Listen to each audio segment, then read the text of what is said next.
Hello, I'm Kevin Fernando, a GP partner at North Berwick Health Centre near Edinburgh and Education Director of GPnotebook Education. Welcome to our new GP Notebook podcast, a bite-sized regular chat for all of us working in primary care. Podcasts will cover clinical tips and hacks, as well as hot topics to help make our lives a wee bit easier, but ultimately to help improve the lives of our patients in primary care. Today, we will be covering some tips and hacks on the diagnosis and management of gout. So, we have a 58-year-old gentleman who presents to duty surgery with a very sore and red left big toe. He's never had this before. He has a background of hypertension and is on lisinopril 20 milligrams and benroflumethiazide 2.5 milligrams. And recent blood pressure was 137 over 84 millimeters of mercury. He works in marketing, he is a non-smoker, and he freely admits to you he enjoys liberal amounts of alcohol regularly. You examine his foot and you see clear evidence of podagra. Now, when I mentioned podagra to my wife, she looked at me blankly and said it was my Ponce Edinburgh Medical School upbringing. She was an Aberdeen graduate. And unfortunately, she was right. The ancient Greeks referred to gout as podagra, which literally translated means foot trap. And it was their description of gout affecting the base of the big toe or the first MTP joint. So, this case raises a number of questions for us in primary care. First of all, what do we offer this gentleman for his acute attack of gout? Secondly, what lifestyle advice should we offer this gentleman to minimize his future recurrences of gout? Next, when do we offer him urate-lowering therapy and what options are available? Next, what target serum uric acid should we aim for? And finally, should we review his medications also to prevent future recurrences of his gout?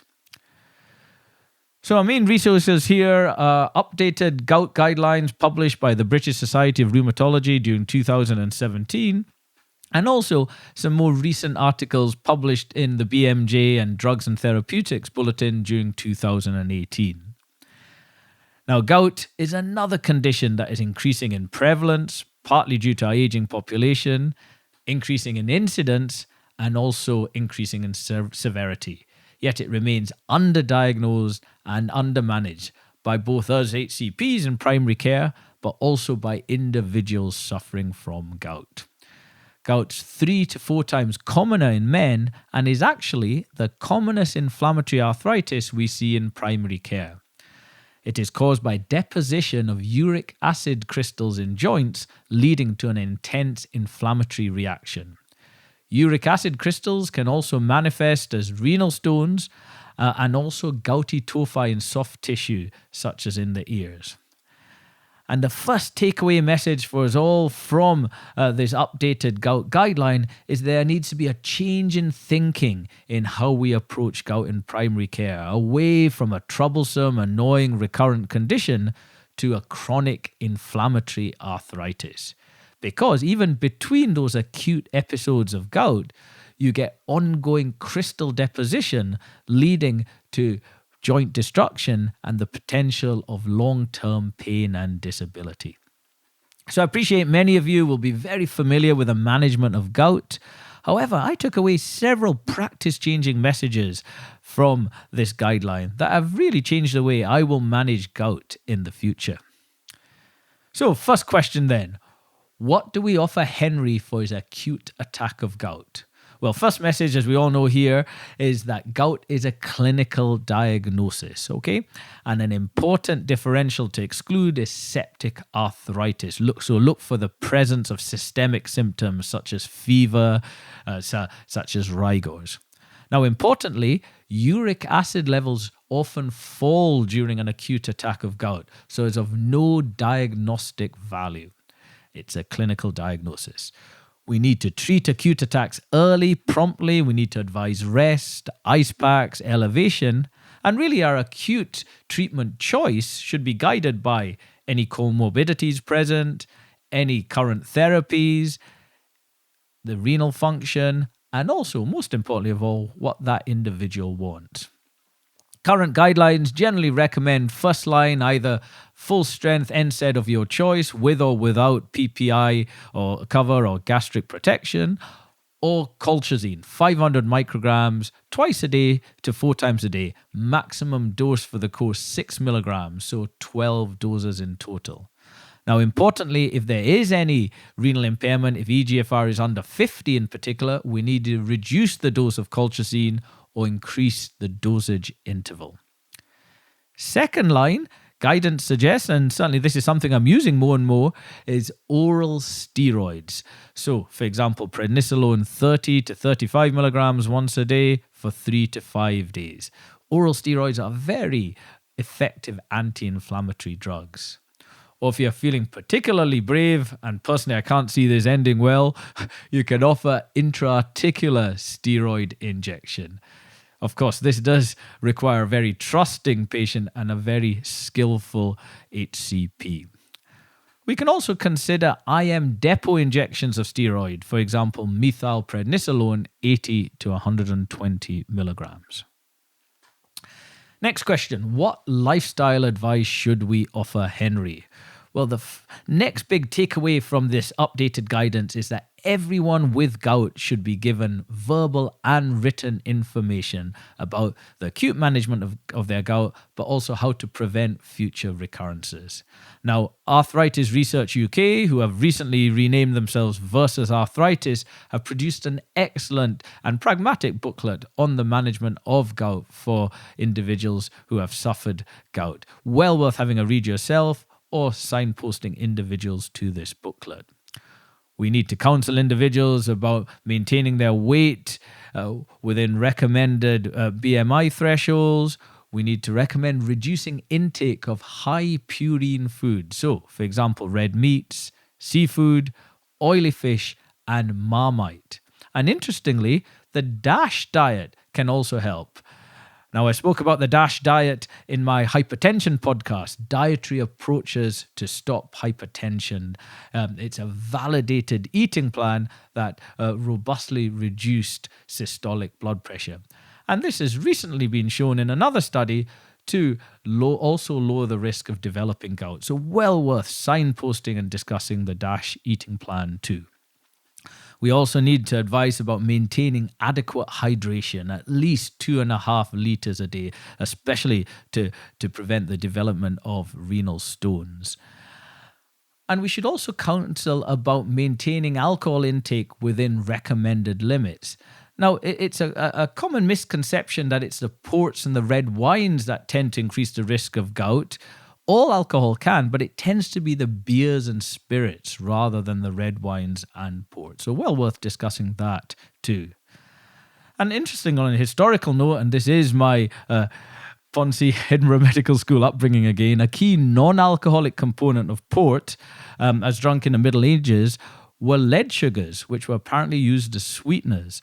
And this contributed to the development of gout by inducing a lead nephropathy.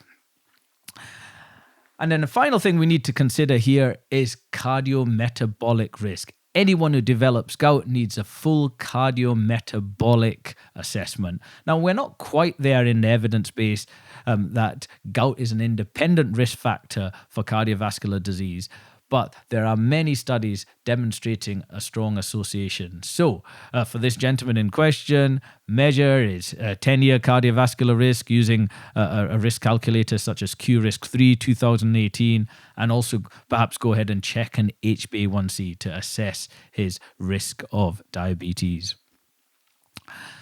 Next question. When do we offer this gentleman urate-lowering therapy, and what options are available? Well, this was the next big practice-changing message I took away from this updated gout guideline. We should discuss and offer urate-lowering therapy to all individuals with gout, even at the first attack. And that's because of this ongoing crystal deposition and potential for joint destruction and long-term pain and disability. And we should definitely offer urate-lowering therapy if the individual in question has had recurrent attacks, more than 2 attacks in 12 months, if there are gouty tophi present, if there's a history of renal impairment, if EGFR is under 60, if there's a history of renal stones, if that individual's on diuretic therapy, which increases the risk of gout, or if they have primary gout starting at a young age, below the age of 40. So, when should we offer this gentleman urate-lowering therapy? Well, urate-lowering therapy is best delayed until the acute inflammation has settled and pain has settled. So guidance generally suggests checking serum uric acid levels after around 4 to 6 weeks. Now, importantly and helpfully, if someone has an established diagnosis of gout and is already on allopurinol, we do not need to stop the allopurinol during acute attacks. Just continue it and treat the gout as we have just discussed. So in terms of urate-lowering therapy, first line, we should offer allopurinol, 100 to 900 milligrams daily. But note and consult your current BNF. If EGFR is less than 60, we should markedly reduce doses of allopurinol. And a key message I'm taking away from my rheumatology colleagues here is we tend to underdose allopurinol in primary care. There's a lot of individuals languishing on 100 or a couple hundred milligrams of allopurinol. We should step up the dose 4 weekly by 100 milligrams, guided by serum uric acid levels. Second line, we have a newer option called febuxostat, 80 to 120 milligrams daily, and this option is actually safe to use in renal impairment. However, unfortunately, during July 2019, we had an MHRA drug safety alert warning us that febuxostat is not recommended in those with background cardiovascular disease due to an increased risk of cardiovascular death and all-cause mortality. And finally, if we are going to offer urate-lowering therapy, we should offer prophylaxis with either colchicine low dose, 500 micrograms once a day to twice a day, or a low dose non-steroidal with gastric pretension to prevent any acute gout or flare-ups. So we can discuss that on an individual basis. Penultimate question then, what target serum uric acid level should we aim for? Now, this was another practice-changing message for me. The updated BSR 2017 guidance suggests we treat a much tighter serum uric acid target of less than 300 micromoles per litre to prevent further crystal formation and perhaps even dissolve existing uric acid crystals. So well worth looking at this new tighter target in your everyday clinical practice. And final question, should we review his medications? Remember, he's got a background of hypertension and he's on lisinopril 20 milligrams and bendraflumethiazide 2.5 milligrams. We know diuretics can increase the risk of gout, so absolutely we should consider switching his diuretic to an alternative class of antihypertensive. And interestingly, calcium channel blockers such as amlodipine and also the ARB losartan are better options as they have natural uricose-uric properties and may help lower the risk of gout in the future. And finally, a quality improvement activity for us all to consider in primary care. The British Society of Rheumatology have produced a gout guideline audit tool, which you may want to complete as a practice in whichever clinical setting you are in. And it asks us to consider such questions as, was the individual in question provided with written educational material about gout? Was the individual in question screened for significant comorbidities such as diabetes, hypertension, renal disease, and smoking?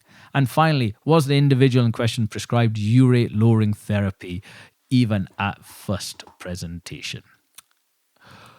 So thank you for listening all. I hope you found this podcast helpful. Please make sure to subscribe to our podcasts, which are available on all major platforms. Get in touch via social media if you have any questions, comments, or ideas for future podcasts. You should also visit us at GPnotebookeducation.com to register for our 2020 GP Notebook Clinic events, launching 25th of February in Glasgow and touring across the UK. You can also download our free GP Notebook shortcuts to make our lives a wee bit easier. but ultimately to help improve the lives of our patients in primary care.